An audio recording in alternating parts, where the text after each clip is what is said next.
Wastewater from food processing industries contains a very complex mixture of contaminants, from large solid debris, suspended particles to dissolved organic compounds. If discharged directly without any treatment, this wastewater will cause serious damage to the environment and downstream equipment.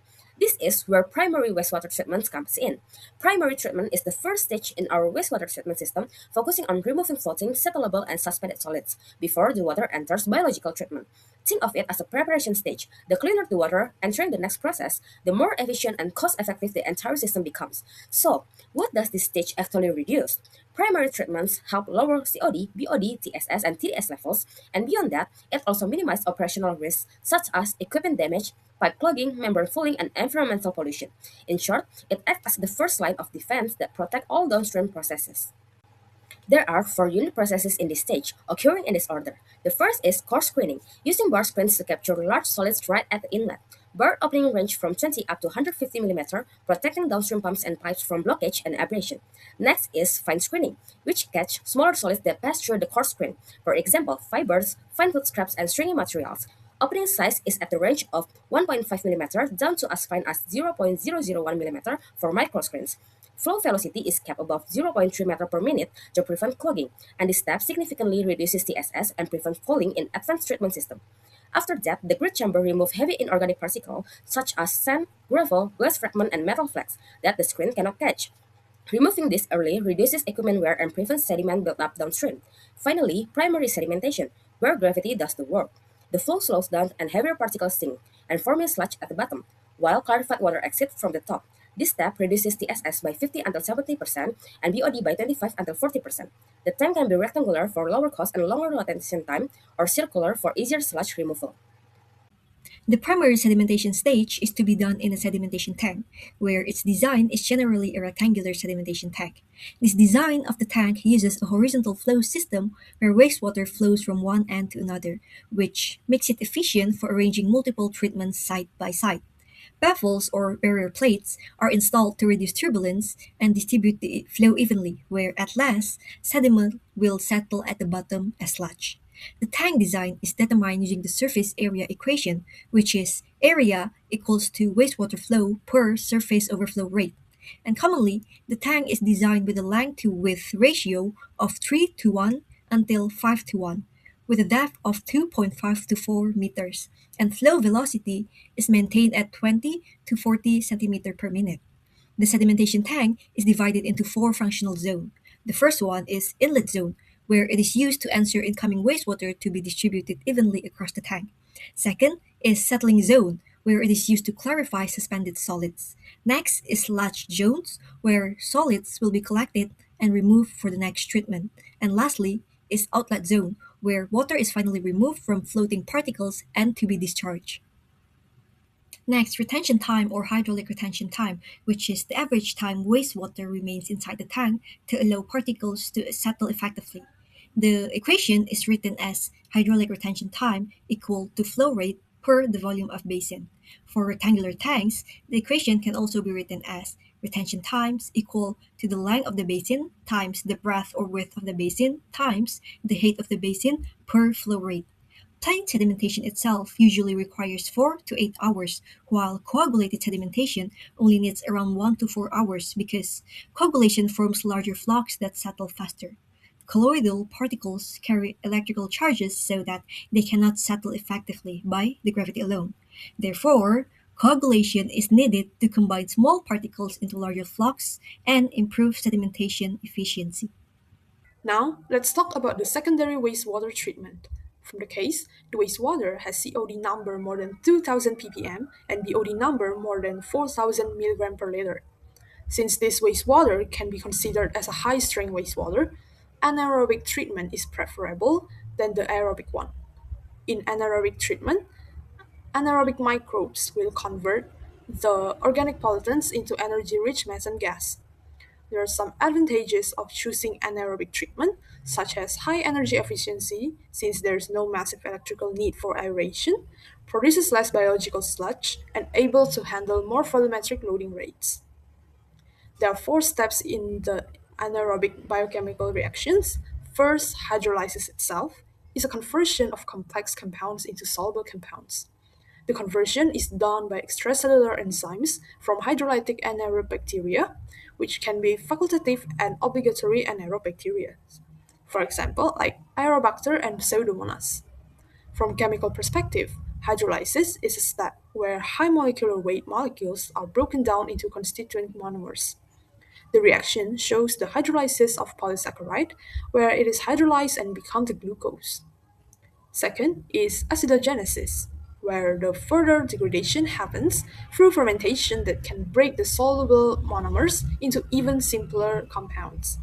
Chemically, the simpler compounds can be volatile fatty acids, alcohol, hydrogen gas, and carbon dioxide. The fermentation is done by bacteria, and the activity rapidly increases, and there's a potential drop in pH along the fermentation. From the chemical reaction, we also can see that the glucose is broken down into butyric acid, carbon dioxide, and hydrogen. For the third reaction is called acetogenesis. Following hydrolysis, this reaction is a fermentation of soluble monomer starch. Acetogenic bacteria degrade them into volatile fatty acids, alcohols, H2 and CO2. Rapid bacterial activity also increased and a potential drop in pH. For the reactions, it shows that one compound of butyric acid reacts with water and is converted into two acetate compounds and hydrogen gas. The hydrogen produced will later be used by methanogenic microorganisms during methane formation. For the fourth reactions, it's called methanogenesis. It is the final terminal phase driven by specialized methanogenic archaea thriving in oxygen-free environments. They transform hydrogen, carbon dioxide, and acetic acid into high-energy methane gas. The first pathway is acetoclastic methanogenesis. This means acetic acid is broken down into methane gas and carbon dioxide. This pathway contributes around 60 until 70% of methane production. The second pathway is hydrogenotropic methanogenesis. Here, hydrogen reacts with carbon dioxide to produce methane and water. Together, these reactions are responsible for biogas formation. For the reactor configuration, the most suitable reactor for this case is the upflow anaerobic sludge blanket or UASB reactor. This reactor is widely used for treating wastewater with high organic content, especially in the food industry. The working principle of the UASB reactor is based on an upward flow system. Wastewater enters from the bottom and flows upward through a dense sludge bed. During this process, microorganisms inside the sludge break down organic compounds. Biomass contact occurs naturally because of the movement of the gas bubbles. So the system does not require mechanical aeration, making it more energy efficient. Inside the reactor, there's a layered granular sludge structure. The outer layer contains hydrolytic and acidogenic bacteria that break down complex organic materials into simpler compounds. Meanwhile, the inner core contains methanogenic microorganisms that convert these compounds into methane and carbon dioxide. The dense granules also help prevent biomass washout and improve sludge stability. At the top of the reactor, there's a three-phase separator of gas-liquid-solid separator, also called GLSS. This component separates the treated effluent, biogas, and sludge granules. The clean water exits from the top. Methane gas is collected as biogas for energy production, and the sludge granules are returned back into the digestion zones for continuous treatment. After the secondary stage, we move into the next stage, which is the tertiary wastewater treatment. Tertiary wastewater treatment is an advanced purification phase designed to remove the pollutants that are resistant to both primary physical process and secondary biological degradation. The aim of this stage is the removal of stable colloids, nutrients, and heavy metal residue to achieve solid removal efficiency approaching 100% and BOD reduction up to 99%. These are two of three methods that is used in tertiary wastewater treatment, which are coagulation and flocculation. Coagulation is the process of flocculating colloidal particles in wastewater by adding chemical or coagulants that are rapidly mixed for a short period of time. Flocculation is a slow mixing process that causes floc particles to aggregate and increase in size. First stage, coagulant that has ionic charge opposite to the wastewater neutralizes the negative charge of colloidal particles to achieve electrical neutrality. Second stage, absorption of ions or polymer between the coagulant and the wastewater, which carry opposite charge, can lead to particle destabilization. Third stage, absorption creates bridges between the particle surface, allowing aggregates to be formed. Fourth stage, the aggregates will combine to form larger flocks. Fifth stage, Swift coagulation or flocculation, which colloidal particles settle and are removed from the suspension as they are trapped by the floc growth. The coagulant used in this case is FHL3 or ferric chloride. Ferric chloride that has added to the wastewater undergoes hydrolysis and forms an insoluble hydroxide or ferric hydroxide that will trap colloidal particles and dissolve organic matter in wastewater or called swift flocculation. These are the chemical reaction when ferric chloride added into wastewater as the coagulant agent.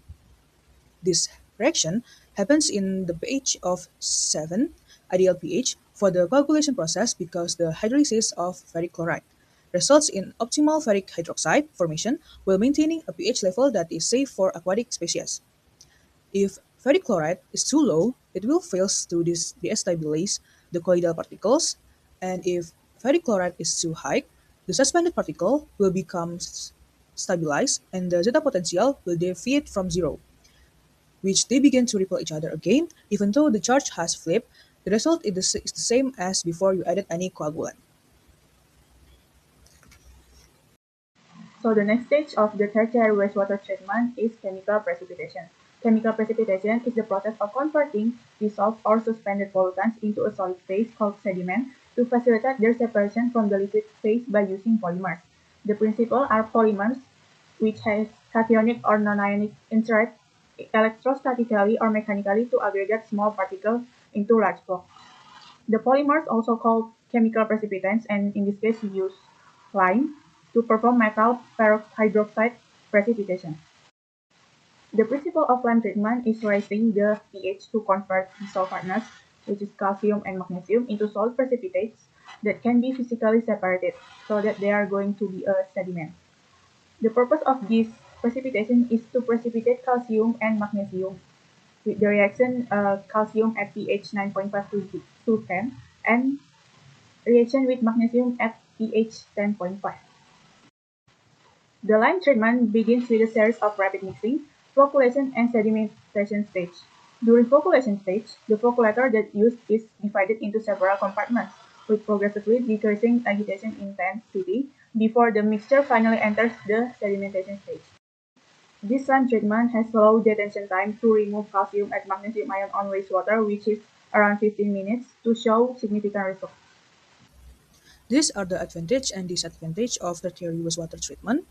The advantage is first, effective at removing non-biodegradable contaminant, capable of significantly reducing chemical oxygen demand or COD levels, produce UV flux that act as sweeping agent, accelerating the precipitation of calcium carbonate, produce very clear effluent with a shorter retention time compared to biological treatment system.